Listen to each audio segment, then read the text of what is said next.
बात से तुलना किया। तो एक वृक्ष है, तो वो फलता फूलता ऊपर में अपना आइडेंटिटी करता, अपने रूट के साथ में, इंटीग्रिटी के साथ में बाहर निकलता है, तो वो जो पेड़ निकलता है उसको बोलते हैं अथॉरिटी। एक पेड़ आ गया, अरे ये वाह, ये तो आम का वृक्ष है, ये जाम का वृक्ष है, ये कोई देवदार का वृक्ष है, तब उसको हम लोग नाम देते हैं। तो वो वृक्ष निकलता है, उसके गुण के अनुसार उसका नाम रहता है। तो वो वृक्ष के पास में एक छोटा सा बच्चा जो है वो घूमता रहता है, घूमता रहता है, तो वो अपने बाहों में लेके कितना प्यार करती है। छोटे बच्चों को अगर माँ प्यार करते हुए देखो तो आपको लगेगा अरे बाप रे, पूरी सर्वस्व लुटा देने के लिए तैयार, तो उतना प्यार करती थी। तो कुछ दिनों के बाद वो बच्चा थोड़ा बड़ा हुआ, उसको खिलौना की जरूरत पड़ी, तो उसने कहीं से भी अपना खिलौना देने लग गए। फिर उसको बोलता है कि मेरे को माँ थोड़ा खाने पीने के लिए भी दो, तो उसने फल बना दे, वृक्ष में फल लग गए और फल देना शुरू कर दो। फल खाते हुए बच्चा बड़ा होते गया, बड़ा होते गया। कुछ दिन के बाद में उसने आना जाना कम कर दिया, क्योंकि अब वो खिलौना से नहीं खेल रहा। तो कुछ दिनों बाद पढ़ाई करने के लिए वो विदेश चले जाता, वैसे ही वो चला गया। अब ये अकेला पड़ा हुआ है वृक्ष, देख रहा है कि अरे मेरे बच्चे वापस आएंगे, वो बस में है। बाद में पता लगा कि वो शादी कर लिया। शादी करने के बाद में एक दिन फिर वो आकर के बोलता है कि अब तुम्हारे पास फल वगैरह तो है नहीं, लेकिन ब्रांचेस है, क्या मुझे इसको दोगे ताकि मैं अपना एक मकान बना सकूं? बोलता क्यों नहीं, तो माँ बाप की जो भी पूंजी रहती है वो बच्चों के लिए, तो वही डालियां है, वही डालियां। वो अपने डालियों को काट करके दे दिए, तो ये डालियां को लेकर चले गए, अपना घर बना लिया, अच्छी तरह परिवार के साथ रहने लगा। इधर ये वृक्ष वैसे ही खड़ा है अकेला। तो कई लोग को देखे होंगे, अमेरिका में चले गए तो एक बड़ा अच्छा न्यूज़पेपर वाला, बहुत अच्छा, छोटी सी बात है, निकला। तो वो बोलते हैं ना कि आप ही ने दिया इसमें, कि न्यूज़पेपर वाला बार बार फेंक देता था, न्यूज़पेपर फेंकता था। तो एक दिन वो व्यक्ति, एक ही आदमी था, तो वो उसने कहा कि भाई न्यूज़पेपर फेंका मत करो, मुझे पर्सनली हाथ में दो। बोले पॉसिबल नहीं अंकल, हम लोग को सबको देना पड़ेगा, लेकिन मैं विशेषतः तुमको 500 रुपए अधिक दूंगा। 200 रुपए के पेपर कर देता था, 500 रुपए दूंगा, तुम सिर्फ मेरे घंटी बजा के करो। तो वो पूछता है क्यों ऐसी आप कर रहे हैं, क्यों बात कर रहे हैं? बोले मैं इसलिए कह रहा हूँ बेटा, मेरे जो बच्चे अमेरिका चले गए, बाहर दूसरी दुनिया में चले गए, अब मैं अकेला हूँ, मुझे नहीं मालूम, अकेला मैं यहाँ पर हूँ। तो जब तुम घंटी बजाओगे, जिस दिन भी घंटी बजाओगे, तब मैं उठूंगा, तुमको स्वागत करूंगा, तुम्हारा पैसा तुमको दे दूंगा। लेकिन जिस दिन मैं नहीं उठा, तुम जरूर पुलिस स्टेशन में जाकर रिपोर्ट लिखवा देना, हो सकता मैं हूं कि नहीं, मेरे बच्चे को खबर मिल जाए, और ये फोन नंबर है। तो इसका मतलब क्या, वो कितना अलोन हो जाता है। ये फीलिंग अगर बच्चों को अगर आ जाए, अरे बाबरी, मेरे माँ बाप जो मुझे इतना फल फूल दे करके, इतना अपने डालियां भी काट करके, मेरा घर भी बना करके दिया है, मैं कम से कम एक ऋण चुकाऊं, कभी कभी उनसे फोन में बात कर लूं, ये अगर किसी को आ जाए, यही कम्युनिकेशन लैक। तो ये वो भी सोचते रहते, वो अकेला पेड़ बैठा हुआ है, सोच रहा है। इतना में फिर एक दिन वो आ गए कि 60 साल हो गया, अब तो रिटायरमेंट भी हो गया है बच्चे का। वो वापस आकर के बोलता है कि अभी भी मेरे को मन में शांति नहीं, मैंने अपना रिस्पॉन्सिबिलिटी सब दे दिया, आप लोग पता नहीं कैसे हम लोग को पाले हो, मेरे बच्चों को पाले, मेरे तो बिल्कुल नानी याद आ रहा, हालत खराब है। वो फील होती है उनको खुद भी, क्योंकि इतना मामूली बात नहीं, शादी करना है, सबसे मन जो है उदलित हो गया। शांति अशांति, अशांति है, मुझे शांति पाना, माँ मैं क्या करूं? तो बोले मुझे बताओ मैं क्या करूं? क्या बोलना है, एक सिर्फ ब्रांचेस तो सब कट गए, सब डंगालियां कट गए, सिर्फ एक तना बचा हुआ। तो बोलते हैं कि माँ तुम ही देखो कैसी शांति मिली, मैं चाहता हूँ कि पूरे दुनिया के अंदर मैं नाव के अंदर जाकर के भ्रमण करूं, तो एक काम करो, मेरा तना भी काट और उसमें तुम नाव बना के जाओ बेटा, तुम्हारी आत्मिक शांति मेरे शांति। माँ इतना हृदय वाली, तो तना भी काट देता है और नाव बना के पूरे दुनिया में घूम के आता है। शांति कहाँ मिलेगी? शांति तो इधर ही है, जो हम लोग रोज यही करते हैं ना, ओम शांति वगैरह, सब शांति है, हम लोग भटकते हैं पूरा दुनिया। वो फिर पूरा घूम घाम के आया, 80 साल के बाद भी बेचैनी, शांति नहीं मिल रहा। फिर आके बोलता है माँ अभी भी शांति नहीं मिला, क्या करूं? तो ये खूटी, अब तना तो कट गया, अब टूटी बची हुई है छोटा सा। तो बोलते एक काम करो, तुम आ जाओ मेरे गोद में बैठ जाओ। तो फिर वो माँ के सानिध्य में लास्ट में आते हैं, तब समझ में आता है कि शांति तो मैं दुनिया भर का आडंबर, इधर उधर घर बना के ये करके वो करके दुनिया भर का ऐश आराम करने के बाद में मन विचलित हुआ, फिर पूरे दुनिया में घूमने लग गया, शायद शांति मिलेगी, कहीं दूसरे शहर में जाओ, टोक्यो जाओ, जापान जाओ, न्यूजीलैंड जाओ, इधर जाओ तो शायद मिले, कुछ नहीं मिलता। वही इमारतें, वही नदी, वही नाले, सिर्फ दृष्टिकोण, आपकी दृष्टि चेंज हो जाती है। पैसा खर्च होता है तो लगता है कि फीलिंग होता है कुछ मिला है, कुछ नहीं मिलेगा। जो इधर मिलेगा वही मिलेगा। सबसे बड़ी शांति मेरे माँ बाप, मेरे परमात्मा, उसके ऊपर, उसको आप अगर करें, वो आदमी शुरू से ऐसी करेगा, उसको पूरी दुनिया में शांति शांति है। तो ये सोचने की बात है। तो वो उधर आकर के फिर बोलता है कि इसी में मुझे शांति मिला आखिर में। और अंतोगता यही है कि माँ बाप के सानिध्य में शांति रहे, पर परमात्मा के ऊपर में शांति रहती, उसको हमको बहुत अधिक टाइम वेस्ट नहीं करना चाहिए। 80 साल तक हमको समझ में नहीं आता है कि शांति कहाँ मिलती है। लास्ट में पता लगता है मेरे पास दिया तले अंधेरा, अरे उजाला पूरे चारों ओर है, तो हम जो है अंधेरा तो नीचे ही, अपने दिया के नीचे ही। तो हमको अल्टीमेटली एक ही जगह आना पड़ता है। ये जिस दिन आपको दिमाग में आ जाए तो बहुत अच्छा है। इसके कारण क्या है कि आजकल के जो हम लोग 60 विचार लेकर के घूम रहे हैं, वन ऑफ द रीजन है मोबाइल फोन। बहुत अच्छी चीज है, मोबाइल फोन लेना चाहिए, लेकिन 60 विचारों को कम करने का कैसे प्रयास करें। तो वो बोलता है कि ब्रेन के बारे में उन्होंने 8 पॉइंट लिखाए थे, आपको याद होगा। तो बोले कि फर्स्ट जो है, जनरली आजकल डार्क में रहने लग गए, प्रकाश में। विटामिन डी, देखिए आजकल डॉक्टर लोगों ने बहुत अच्छा एक काम कर दिया, जिसको देखो विटामिन डी देते हैं। उसका कारण क्या? प्रकाश का अभाव, प्रकाश में जा नहीं रहे सब लोग, एसी का आदत है।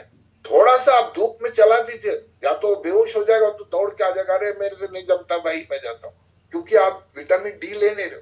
पहले खेती से लेकर सड़कों पर हम लोग जाते थे, विटामिन डी की अवेलेबिलिटी, तो उससे हमारे स्वस्थ था। तो इसलिए बोलता है कि तुम डार्क में मत रहो, ये तुम्हारे दिमाग को भी इफेक्ट करेगा। जो आदमी जितना अधिक घर के अंदर रहेगा और बाहर एक्सपोजर नहीं देगा, उसका दिमाग धीरे धीरे मंदबुद्धि होगी, बिल्कुल निश्चित होके।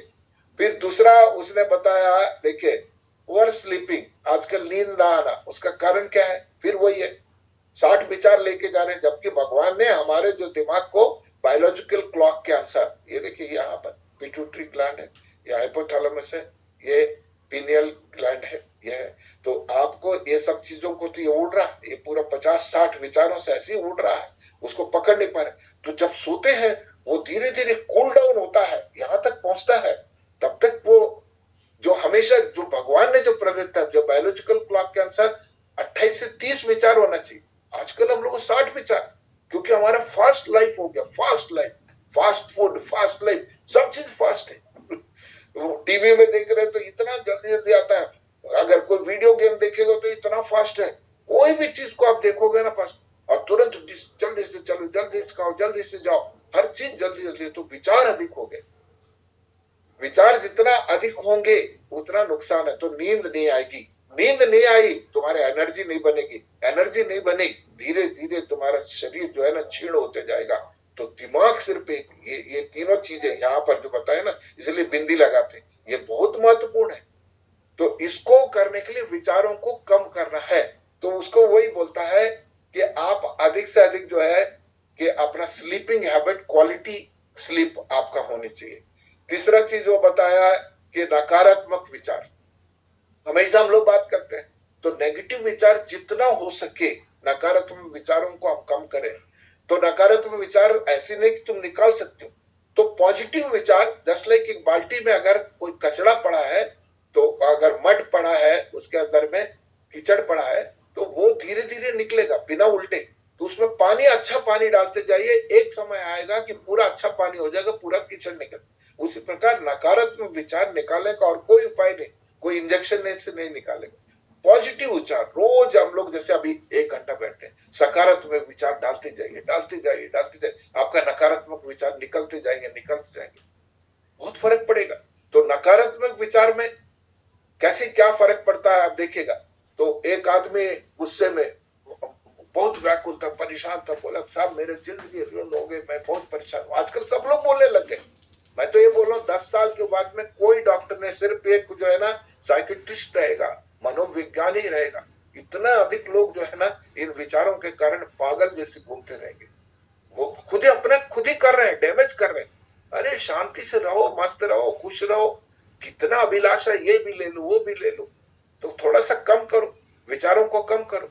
तो उसमें एक व्यक्ति जो है बहुत गुस्से गुस्से में रहता, तो बोलता क्या करूं सर, मेरे पास पूरा ऐश्वर्य दुनिया भर का हर चीज मेरे पास में है, मैं परेशान हूं, मैं शांति चाहता हूँ। बोले शांति, वेरी गुड। तो वो बोलता है कि बाबा के पास में आते हैं, अधिकतर बाबा वालों के पास ही आते हैं। तो बोले शांति चाहिए, तो ओके ठीक है, शांति तुमको मिल जाएगा। पहले तुम जो आए हो तो तब शुरू हो गया, इतना दरिद्र जैसे दिख रहे हो, कुछ तो साफ सुथरा, कभी नहाते भी हो, इतना गंदा दिख रहे हो। अरे भाई अपना चेहरा बेरा देख लिया करो।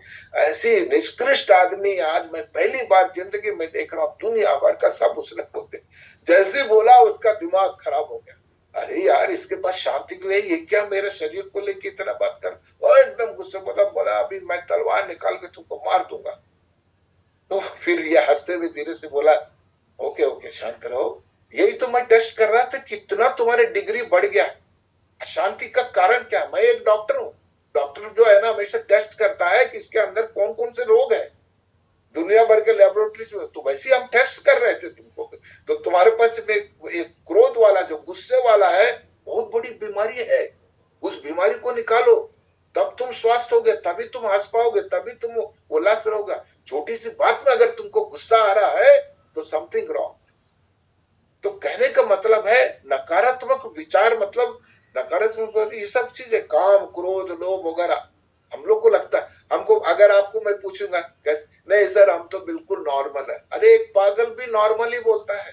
कभी भी किसी पागल से पूछो ये तो भाई तुम्हारा दिमाग ठीक नहीं है, थोड़ा शांति से बोला, नहीं मेरा दिमाग तो ठीक है, पागल भी बोलता है। क्योंकि हमने अपना जिंदगी को पागलपन करा दिया है, ये विचारों को 50-60 कर दिया। जब तक तुम 28 और 30 को नॉर्मल में नहीं लाओगे नहीं होगा। इसलिए आप अगर उदाहरण के लिए आप अपने घर में सभी लोगों को टेस्ट कर सकते हो, आप करिए, टेस्ट करिए, घड़ी लीजिए, 1 मिनट का काउंट करो और सांस लेने के लिए बोलिए। सांसों के साथ में तुम्हारे विचार भी है। जैसे विचार अधिक होंगे सांस अधिक चलने लगेंगे, लाइफ कम होते जाएगा। तो सांसों को कंट्रोल करना वही ध्यान है। उससे क्या होगा, विचार कम होंगे। विचारों को जीरो नहीं कर सकते, विचारों को कम करना है। क्योंकि भगवान ने बायोलॉजिकल क्लॉक में दिया है 20-25 तुमको सोचना ही है, उससे कम भी नहीं। इसे बोले मेरे पास विचार ही नहीं, अब मैं शांति मुद्रा हूं, जो झूठ बोल रहे तो विचार तो रहेगी। तो विचार है, तो फिर वो घड़ी आप लीजिए और 1 मिनट का ओम के साथ शुरू करिए। मान लीजिए आपके घर में 5 नंबर है, तो ये भी एक टेस्ट करो, स्वास्थ्य के लिए बहुत अच्छा है, ये रोज प्रैक्टिस करना चाहिए। तो आप देखेंगे सबका कैरेक्टर अलग है। किसी का पैसा कम है, किसी का हेल्थ खराब है, कोई बहुत गुस्से वाला है, कोई बहुत शांत है, बहुत ही दान धर्म वाला है। आपके सामने 7-8 लोग बैठे, अब आपको मालूम है, आपको इजीली मालूम हो जाएगा उनके सांसों की गिनती के साथ। आप क्या करो, घड़ी लीजिए, अब काउंट करिए, ओम बोल दीजिए। ओम के साथ बोले कि आपको सांस लेना है, एक सांस लिए, यहां तक आया, नाभि तक शांत, इसको एक चक्र बोलते हैं। सांस लेना और सांस छोड़ना, 1 ब्रीथ इन 1 ब्रीथ आउट। उसको वो बोलिएगा कि आप अपने मन में गिन लेना, बस इतना ही करिए। गिनने के बाद आपको आश्चर्य होगा, जिसके बाद पैसे की कमी, पैसा नहीं आ रहा, व्यापार कर रहा नहीं हो रहा, उसके सांस से 25-30 से ऊपर जाएंगी 1 मिनट के अंदर। 1 मिनट के अंदर 25-30 से ऊपर रहेगी। जो बिल्कुल अधुलित है, परेशान है, बहुत गुस्से में रहता, उसको 30-40 चले जाएंगे। वो खुद ही बताएगा, आपको कुछ नहीं करना है। और जो आदमी योगा करता है, बहुत शांत बैठा रहता है, उसका 7-8 जाता है। और जो नॉर्मल आदमी, इसको संपन्नता सब कुछ है, लक्ष्मी भी भगवान है, पैसा भी है, ये भी है, लोग भी उसके साथ है, उसका परिवार भी बहुत सुखी है, उसको आप देखेंगे 10 और 11 के बीच में सांस आएगा। चैलेंज है मेरे, 1 मिनट के अंदर। आप खुद ट्राई करके देखें।